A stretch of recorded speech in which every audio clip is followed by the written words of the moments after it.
అదే RTV app వార్తల్ని క్షణాల్లో చదివే అవకాశం ఉంటుంది. ఒక న్యూస్ పేపర్, ఒక టెలివిజన్ ఛానల్ మీ చేతుల్లో ఎప్పుడూ ఉంటాయి. ఈరోజు మీడియా ముందుకు రావడం ముఖ్య ఉద్దేశం ఏమంటే, జగనన్న మమ్మల్ని క్షమించు. ఎందుకు ఈ మాట చెప్తున్నానంటే, వైఎస్ఆర్సీపీకి ఆలూరులో మనగడ లేదు అనే విధంగా కోఆర్డినేటర్ ఏమే, జిల్లా అధ్యక్షుడు అయితేనేముంది, వీళ్ళంతా అలా తయారు చేసి పెట్టినారు ఈ నియోజకవర్గాన్ని.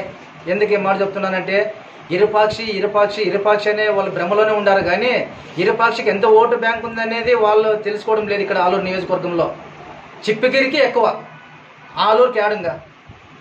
అలాంటి వ్యక్తిని తీసుకొని వచ్చి సమన్వయకర్తను పెడితే కుక్కను తీసుకొచ్చి సింహాసం మీద కూర్చి పెట్టినట్టుంది. ఇప్పుడు ఎందుకు ఈ మాట చెప్తున్నానంటే, నేను ఏ సమన్వయకర్త వచ్చినప్పటి నుంచి అందరూ లోకల్గా ఉండే నాయకులు ఏ ఒక్కరైనా పలకరించి చేసినాడా?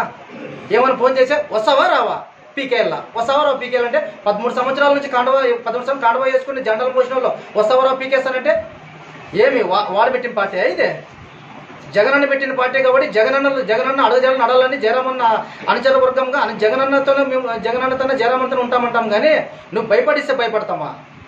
భయపడిస్తే రాజకీయం కాదండి ఇది. ప్రతి ఒక్కరిని కలుపుకొని పోయి అన్ని విధాలుగా మనము కార్యవర్గాన్ని కార్యకర్తలు అందరినీ కలుపుకొని పోతేనే ఓట్ బ్యాంక్ అనేది మనకు వస్తుంది. నీ పేరు ఎందుకు గుర్తుకొచ్చిందో నాకే అర్థం కూడా ఇంతవరకు అయింది. 13 సంవత్సరాలు జెండా మోసినా నువ్వు వచ్చి 5 ఏళ్ళు అయింది వైఎస్ఆర్సీపీలకి. 13 సంవత్సరాల నుంచి కష్టపడినోకి లేదు. బీసీలకి ఇవ్వాలనుకుంటే ఏరూరు శేఖర్ ఉండే, మరి చిప్పిగిరిలో మారయ్య ఉండే, మన ఆలరిలో లింగప్ప ఉండే, ఇక్కడ కిట్టు ఉండే, ఉలగొందులో లేడీ వైస్ చైర్మన్ ఉండే. మరి ఎందుకోసం మొత్తానికి వచ్చి ఆ విధంగా కొట్టినావు, కానీ నక్కదాకా దొక్కొచ్చినావు. ఎందుకంటే వాళ్ళ కోరికనే ఒకటే ఉండింది, ఉరవకొండ నుంచి మంత్రాలయం వరకు 1 వే చేసుకోవాలనేది ఉండే. ఆ 1 వేకి నువ్వే వాళ్ళకి మొదట దారి నువ్వే ఇస్తున్నావు. ఎందుకు ఈ మాట అంటున్నానంటే, నిన్ను ఖచ్చితంగా ఆలూరు నియోజకవర్గ ప్రజలంతా ఆ రెడ్లు సపోర్ట్తో నిన్ను ఓడిస్తారన్నా. ఎందుకు ఈ మాట చెప్తున్నాను?